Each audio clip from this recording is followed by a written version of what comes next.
Puntahan naman natin ang mga ulat sa probinsya sa pamamagitan ng ating mga kapatid na himpilan mula Luzon hanggang Mindanao.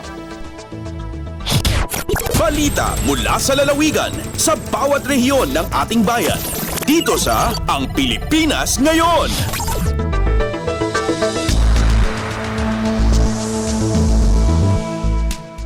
Para sa ating unang balita mula probinsya, 7 persons deprived of liberty o PDL ng Bureau of Jail Management and Penology, Tabuk City District nagtapos ng junior high school at elementarya sa pamamagitan ng Alternative Learning System. Para sa detalye ng balitang yan, nag-uulat si Amelia Bumatnog. 7 persons deprived of liberty wano PDL iti PJMP Tabuk City District tinagturpos babaon iti Alternative Learning System nga indaulwan ti BJMP Tabuk City District Jail ken Department of Education. Naangay iti ALS moving up ken graduation ceremony dagiti 7 a PDL apakairamanan iti 6 ang nagturpos ti junior high school ken maysa iti elementarya iti Kalman. Base iti mensahe iti BJMP Tabuk City District Jail nga indaulwan ni OIC Senior Jail Officer 4 Oliver Alimani dahito nga alternative learning system kat maysa kapintasan na programa para iti development dagiti PDL gaputo saan laeng a sertipiko iti maawat da. Taadamot lang 15 days at time allowance kada bulan ang maikisay ti pagkakulong da.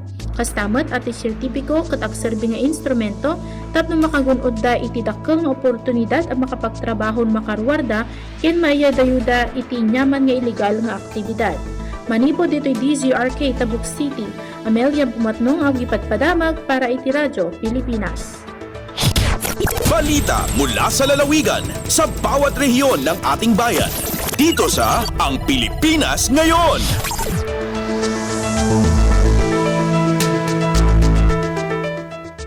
Salamat Amelia, mula Tabuk, akyat naman tayo sa Bontoc. Mga opisyal ng barangay at sangguniang kabataan sa Bontoc, pinaghahanda ng inventaryo ng mga ari-arian ng gobyerno at dokumentong pangpinansyal na nasa kanilang kustudiya bilang paghahanda sa nalalapit na eleksyon.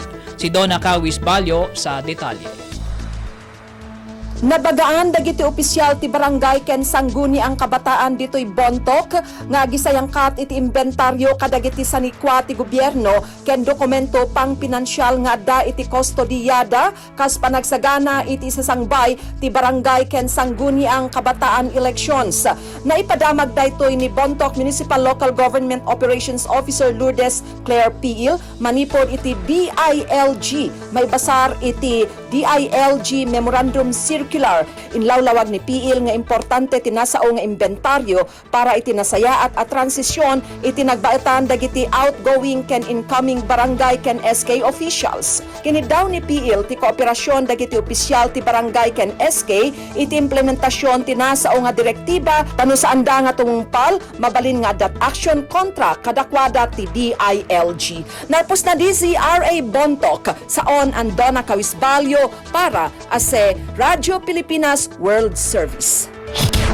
Balita mula sa lalawigan sa bawat rehiyon ng ating bayan. Dito sa Ang Pilipinas Ngayon.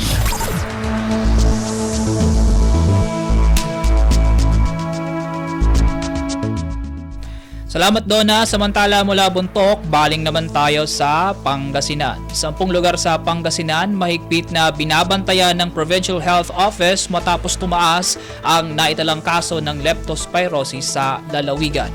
Para sa kabuang ulat, nagbabalita si Verna Beltran.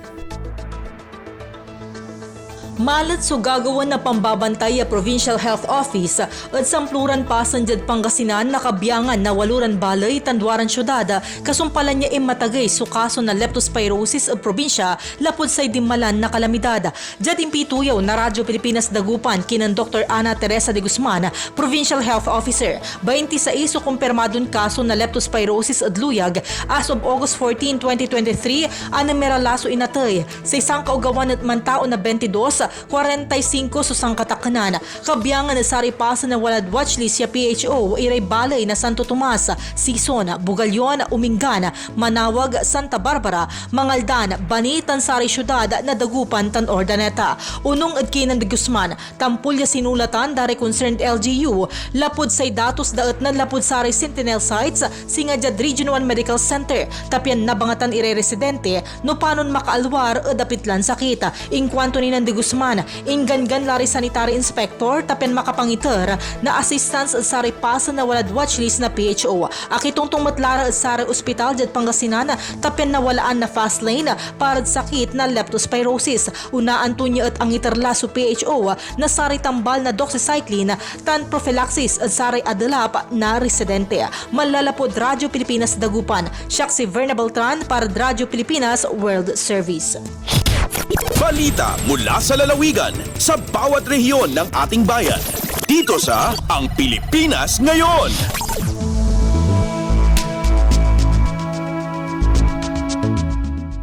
Salamat Verna, mula Pangasinan, kampyo naman tayo sa Timog Katagalugan. Senior citizens at PWD sa Antipolo City makakapagtrabaho na ng walang diskriminasyon sa ilalim ng Special Employment Program ng lokal na pamahalaan.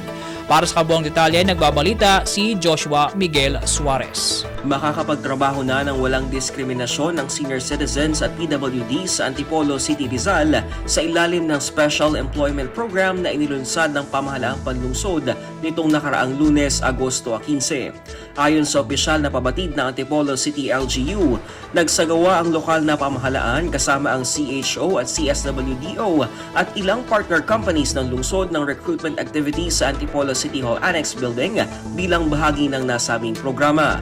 Tatagal ang employment period ng mga natanggap na PWDs ng 6 na buwan habang 4 na buwan naman ang mga senior citizen. Ayon kay Antipolo City Mayor June Inares, ipagpapatuloy ng lokal na pamahalaan ang layunin nito na matulungan at mabigyan ng pagkakakitaan ng mga senior citizen at PWD sa lungsod upang mapaunlad ang pamumuhay ng bawat Antipoleño. Mula sa RP Lucena, ito si Joshua Miguel Suarez para sa Radyo Pilipinas World Service. Balita mula sa lalawigan sa bawat rehiyon ng ating bayan. Dito sa Ang Pilipinas Ngayon.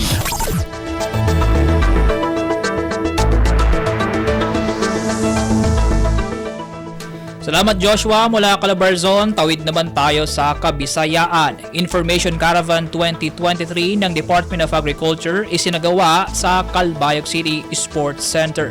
Para sa kabong detalye ng ulat na yan, narito si Charmaine Perito. Gindumara kakulop nga adlaw Agosto 10, 2023 sa Calbayog City Sports Center an Information Caravan 2023 sa Department of Agriculture nga may tema Masaganang Agrikultura, maunlad na ekonomiya tungo sa bagong Pilipinas.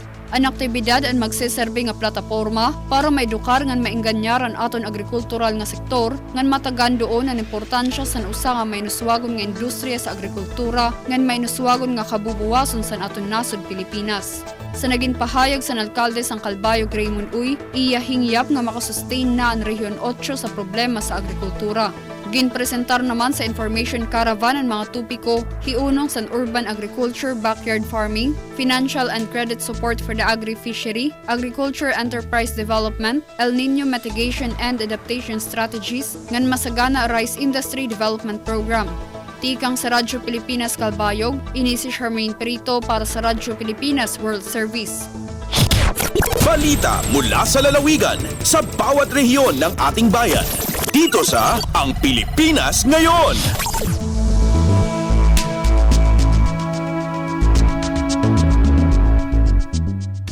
Salamat Charmaine, mula Kabisayaan, lipad naman tayo sa Mindanao. Electric Cooperative sa Surigao del Sur patuloy ang paghikayat sa mga kwalipikadong member consumer na mag-apply na sa Lifeline Rate Subsidy. Para sa kabuang detalye ng ulat na yan, nagbabalita si Nerissa Espinosa. Padayon ang kampanya sa Surseco 2 ang electric cooperative dinhi sa Surigao del Sur ngadto sa mga kwalipikadong member consumers nila nga paimuslan ang gitanyag nga lifeline rate subsidy. Sa impormasyon nga gitunol niini, nakapahigayon na sila og panagpulong tali sa DSWD Caraga, Surigao del Sur Operations Office aron hisgutan ang pamaagi sa pag-implementar sa lifeline rate subsidy diha sa mga 4-piece beneficiaries o lumulupyo nga anaa nagpuyo ubos sa poverty line. Sa implementasyon sa lifeline rate subsidy, pinasubay kini sa Republic Act 11552 nga tabang pinansyal alang sa mga kabus nga nagakonsumo og usa ngadto sa 20 nga kilowatt hour matag bulan. Dako matod pa ang ikatabang niini sa pag-ubos sa ilang balay ronon sa kuryente. Gikan sa RP Tandag, kini si Nerissa Espinosa alang sa Radyo Pilipinas World Service. Balita mula sa lalawigan sa bawat rehiyon ng ating bayan. Dito sa Ang Pilipinas Ngayon.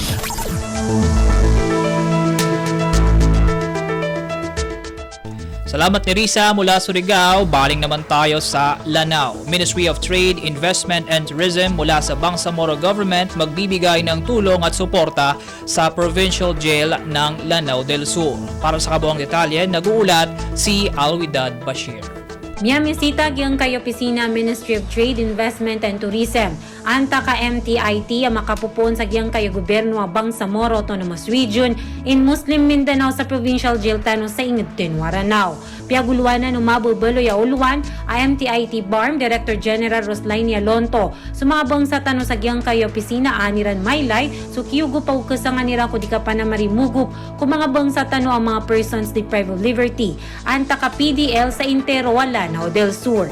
Isa ko paganda programa sa Manaya para kira na sugalba kagyang kay Gobernador Tano sa Ranao, Governor Dr. Mamintal Bumbit Alonto Adyong Jr. So programa about making and mat waiving. Mapapadalam ko livelihood program a provincial government. Gedun mamboy miyapikira pagugupan ang takapagumanan na opisina MTIT BARM sa kapakauma o mga gawi. Kabasa idato Harun Maruhum, maguluan sa giyang kay Provincial Warden's Office. Subkasukat mga PDL sa kapungbal sa Baor agudumpas napkakwairan e suporta kung mga pamilyairan sa Liyo. Makapupon si sagyang kaya ingad Islamic City of Marawi, giya si Alwidad Bashir para sa Radyo Pilipinas World Service. Balita mula sa lalawigan sa bawat rehiyon ng ating bayan. Dito sa Ang Pilipinas Ngayon.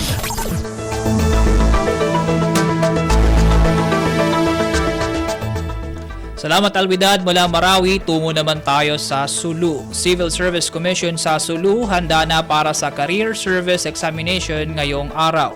Si Eloisa Muhammad sa detalye. Sakop ng Civil Service Commission to CSE Field Office sa Rupasug, papaon ng Career Service Examination Pen and Paper Test at CSE PPT apichay kawaan simulan yan August.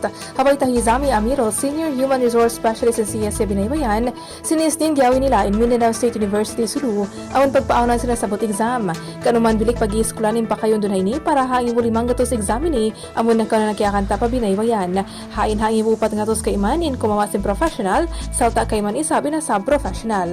Adlaw yan isa bilawaya orientation na MSU Sulu Gym inlabihang gatos proctored member amon magsangsaha adlaw sin exam adlaw ahad dumatong ini. Hain hakanap bayta pahi amirol adlaw sabto hidya tulong nila isabing pagkapanaw sin pagjaka tulong tabang sin 7 Special Action Battalion sin PNP Special Action Force. Wat-wat ini tumaod ina makapas sa CSE PPT ring halupasug payayukab na yan pamairanin filing amon na paon sin bulan May hatawon yan duwang ngay wakawan tagto. Dayo ko Sulu Eloisa Muhammad para Radyo Pilipinas. Balita mula sa lalawigan sa bawat rehiyon ng ating bayan. Dito sa Ang Pilipinas Ngayon.